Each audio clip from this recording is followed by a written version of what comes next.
Eu sou Darcy, engenheira agrônoma e terapeuta floral fitoterapeuta.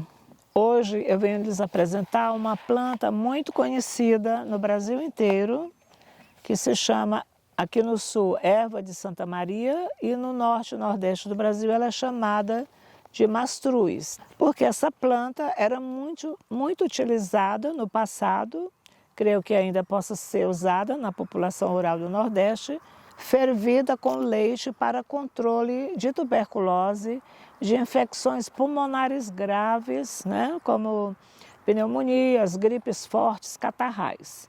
Ela é originária do México. Em 1500, por volta de 1500, o México já tinha catalogado na farmacopeia, depois ela em 1700 ela entrou na Europa e hoje ela é distribuída em várias partes do mundo, pois vegeta muito bem em solos fracos, desde que sejam úmidos, assim, tipo solo de horta. Ela é de ciclo curto, fica de 40 centímetros até 1 metro de altura, dependendo das condições de clima e solo.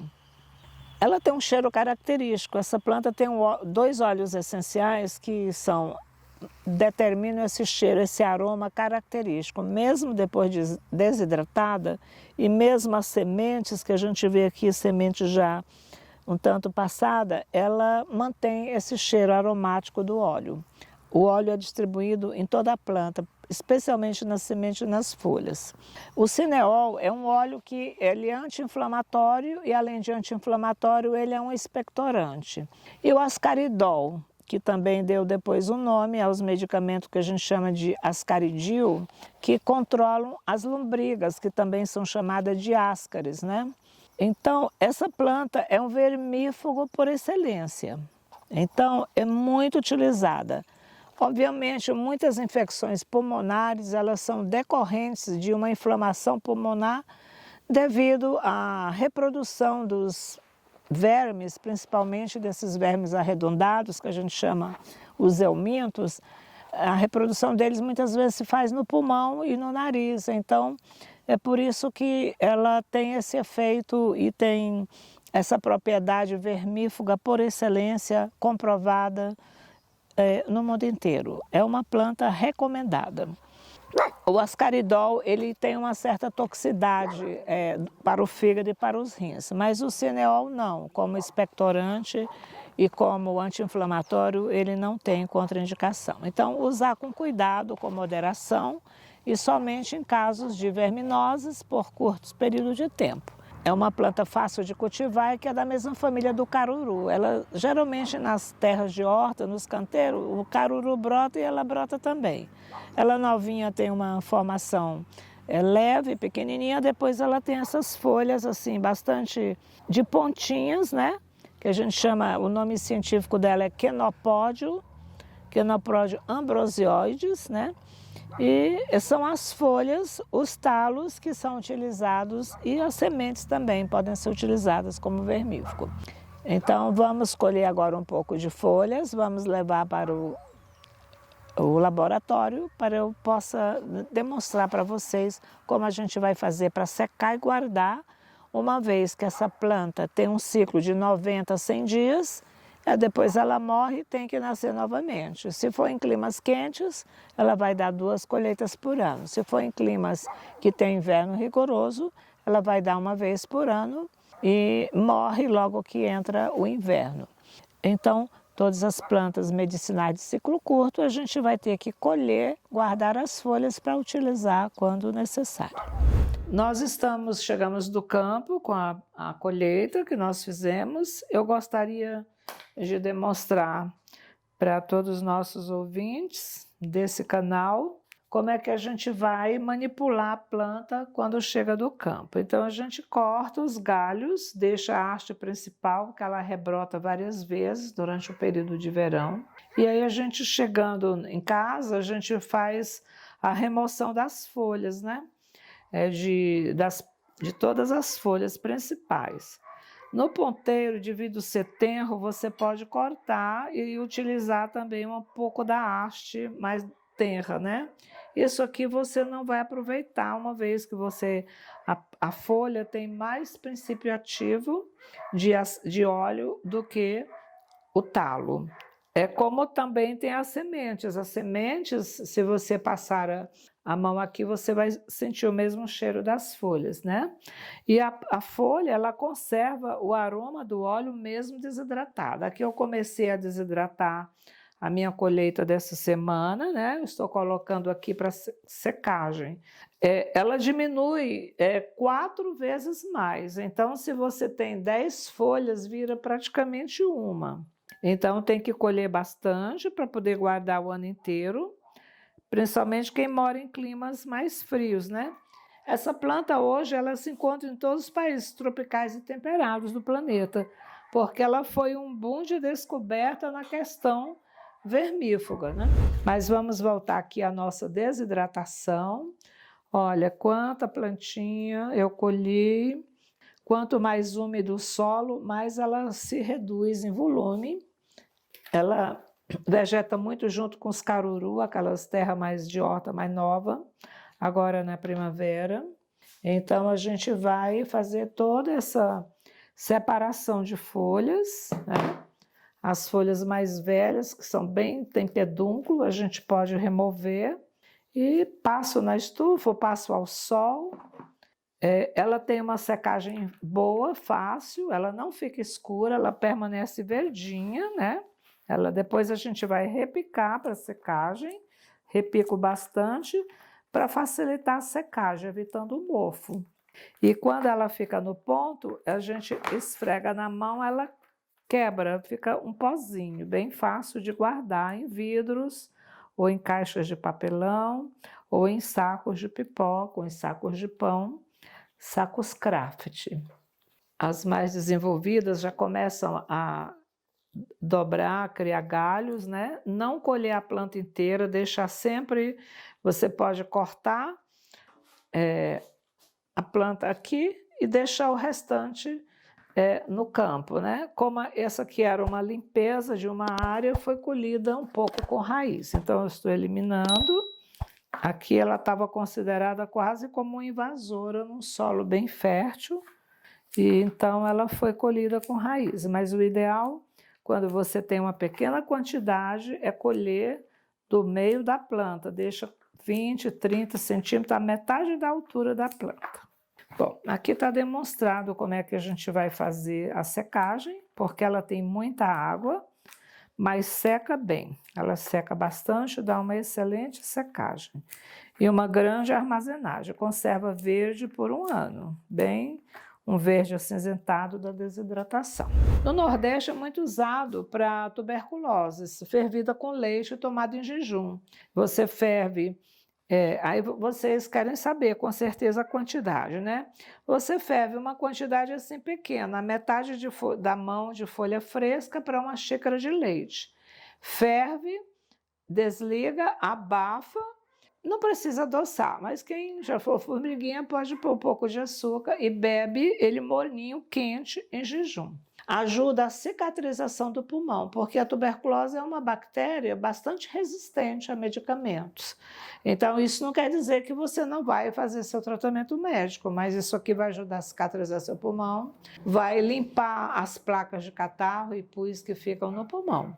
E se tiver vermes também na área do pulmão, esses vermes vão ser eliminados, vão descer para o intestino e vão ser eliminados. Então, é o cineol que faz ação anti-inflamatória e é o ascaridol que faz ação vermífuga. Mas é interessante observar, por exemplo, crianças abaixo de 5 anos ou crianças muito desnutridas, cuidado para utilizar essa planta, porque é uma planta forte, é uma planta que pode, em doses altas, até matar, porque ela promove uma erupção, uma eliminação energética muito forte dentro do corpo, tanto dos vermes como das inflamações. Então, deve ser usada por adultos, ou adolescentes ou crianças mais fortes, acima de 7 anos de idade, na quantidade certa. Se ela for desidratada, como eu estou fazendo aqui, é uma pitadinha, 1/4 da palma da mão, não da mamãe, da pessoa que vai usar. Se for uma criança, uma pitadinha.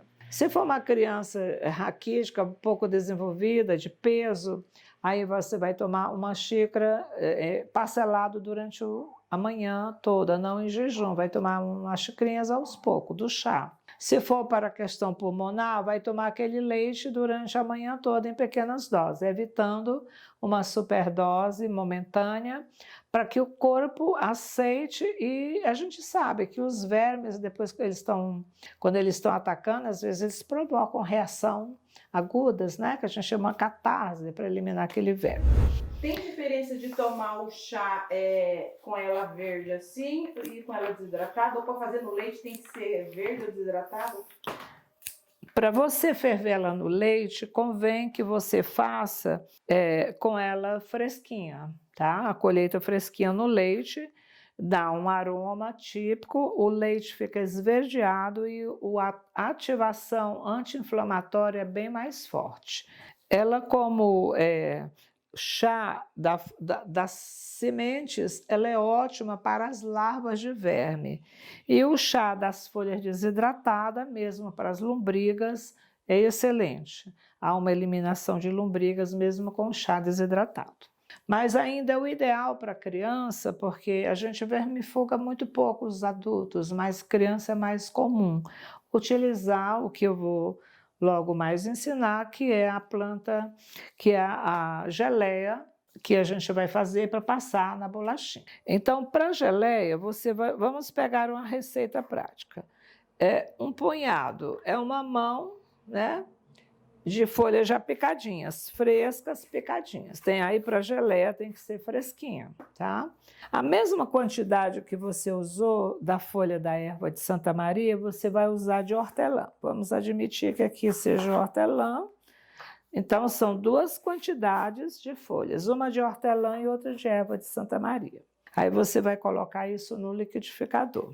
Vai colocar 2 bananas nanica. Então, você pega as bananas, tira a ponta e o cabinho. Tira a ponta e o cabinho com casca e tudo. Você lava, enxuga com pano de prato, pega as 2 bananas, junta com isso aqui, vai no copo do liquidificador. 2 bananas nanica lavadas e sem as extremidades.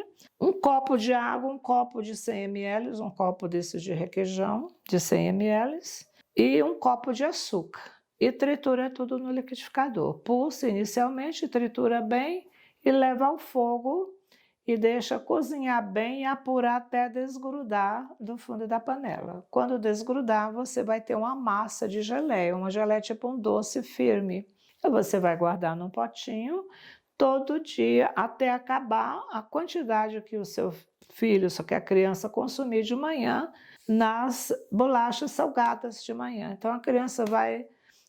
toda criança que tem verme adora açúcar, principalmente cedo da manhã. Então, você passa, recheia aquelas 2 bolachas com a geleia da banana, vamos dizer, fala para a criança, geleia de banana. E aí, durante 5 dias, vai tomando. É mais ou menos a quantidade que vai dar para 5 dias, para uma criança ou para um adulto também. E aí, esses 5 dias já começa a expelir. Do 2º, 3º dia em diante, já começa a expelir os ascaris, as lombrigas na bacia do sanitário. Mas essa planta também a gente pode utilizar para as infecções pulmonares. Está com gripe, muito resfriado. Eu lembro bem na minha infância, quando teve a gripe asiática, quando teve a gripe espanhola, eu já não peguei, mas a gripe asiática, a minha mãe fazia o chá com leite para a gente beber em jejum, para fortalecer o pulmão, para não infeccionar o pulmão. Então, as pessoas que têm fragilidade no pulmão, que têm efizema ou que têm pneumonia ou que estão com qualquer processo infeccioso no pulmão, podem desfrutar dessa planta, sempre respeitando a dosagem. No caso do leite, somente uma vez ao dia em jejum. No caso do chá, 3 xícaras por dia, uma de manhã, uma tarde e à noite. A quantidade de cada xícara, se for fresquinha, a metade da mão, fresquinha. Se for desidratada, para ter uma quantidade dessa, tem que ter o dobro, seria, vamos dizer, essa quantidade aqui, desidratada, vai dar uma pitadinha de folha seca. E então é a quantidade de uma xícara de 200 ml, um copo. Você põe água para ferver, põe as folhas desidratadas lá dentro, ferveu, desliga, abafa, coa e bebe ainda morno. 3 xícaras por dia, faz na hora e bebe. Se tiver larvas de tênia, fez uma vermifugação para larvas de tênia, você pode utilizar as sementinhas. As sementes são muito potentes também, mais concentradas do que as folhas, tem o mesmo aroma do ascaridil, e aí você vai usar a mesma coisa. Aqui eu vou mostrando, pode desidratar e guardá-las desidratadas.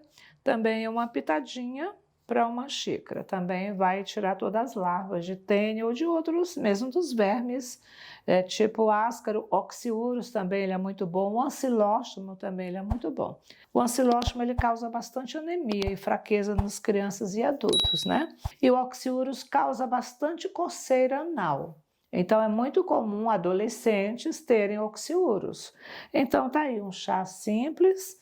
No pulmão, um tratamento de pulmão tem que ser no máximo uma semana, não mais do que uma semana. Eu gostaria de colocar também para vocês que se, por exemplo, você tem um problema renal sério, ou se você tem um problema de fígado sério, teve uma hepatite, evita tomar essa planta, porque ela tem toxicidade. Se ela mata o verme, ela tem uma toxicidade. É por isso que não deve ser usada por pessoas com doenças hepáticas sérias, nem com doenças renais. Por exemplo, quem faz hemodiálise não deve utilizar essa planta na sua medicação, né? Ou então quem está com muitas pedras no rim também evitar, enquanto estiver fazendo a eliminação das pedras, utilizar.